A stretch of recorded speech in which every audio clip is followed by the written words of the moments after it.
Thompson. Jimmy will be speaking from the Competent Communication Manual. His speech is 4 to 6 minutes. Most people would rather face death than public speaking. Every time he speaks, he is facing his fears. Today, he has to face a giant, that being in the person of Larry Epps. Larry is a great speaker, very articulate. He is a seasoned speaker. However, he believes that giants do fall.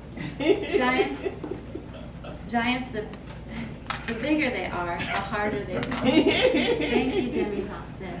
Please welcome our speaker. Madam Toastmaster, fellow Toastmasters, good morning to you. Good morning. Good morning. How many of you fear public speaking? As Madam Toastmaster said, most people fear public speaking worse than they fear dying. Matter of fact, most people would rather die than to have to get up here and speak before a crowd.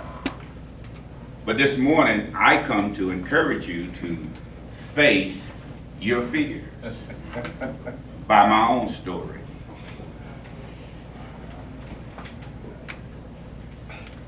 How did I come to Toastmasters? How did I wind up in this room? Maybe that's where we'll start first. I'll never forget, I was at Food Line. I was in my car listening to the radio. And I really wanted to be a speaker. Not because I just wanted to be a speaker, but as John said, conscripted to be a speaker. Not of my own choosing, but called to be a speaker, conscripted to be a speaker. So in order for me to be a speaker, I would have to polish my skills or learn new skills that would allow me to speak. So I was in front of Food Line. I was getting my groceries in the car, and I'm sitting there listening at the radio,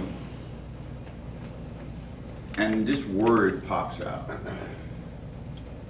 Toastmasters. What is Toastmasters?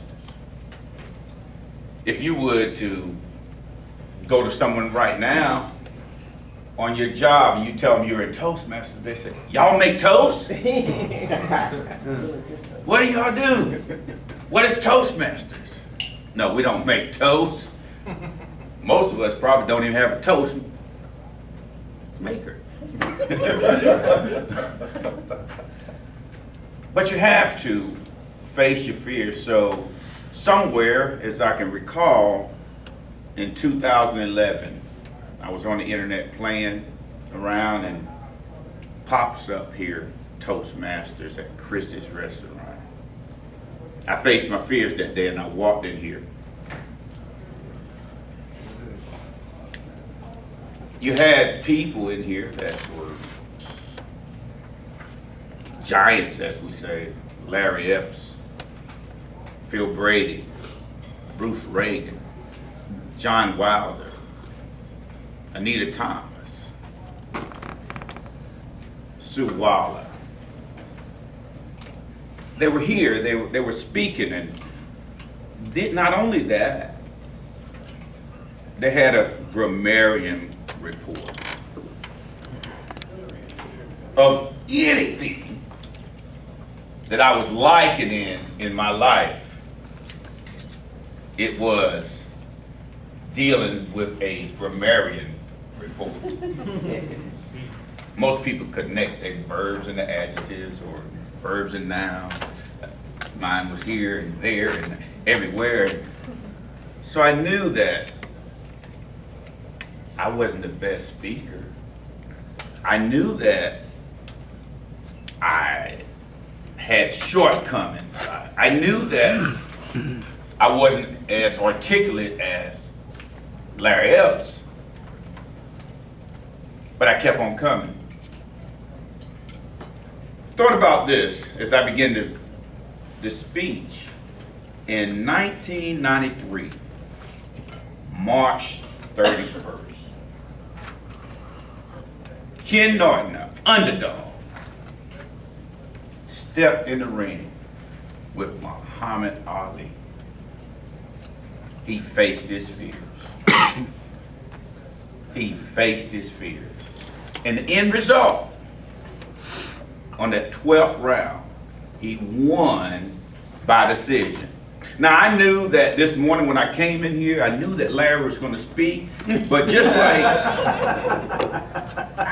Ken Norton, I studied him. I knew Larry was going to tell us about his mama and how she made him do things that he didn't want to do. I knew Larry was going to take us to church and he was going to sing some songs. I knew Larry, I knew that he could read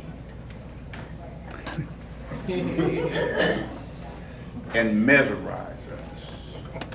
But one thing that I was banking on this morning that I did not get.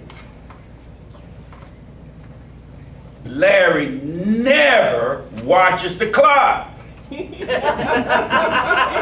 always goes over. I was planning on this morning. I knew it. I came in this morning. I was going to knock that giant down. I was going to kill that giant. How? By just watching the clock. Somehow this morning, that didn't happen. But I faced my fears. I came here. I didn't call in sick. Some of us, when we know that we're about to face a giant in our life, we find every excuse not to take the risk. Not to take the risk of standing up and speaking. So my encouragement to you this morning, when you face the giant, when you have the opportunity to speak, do it anyway. Don't underestimate yourself. For the things that you learn in this room is immeasurable. Thank you.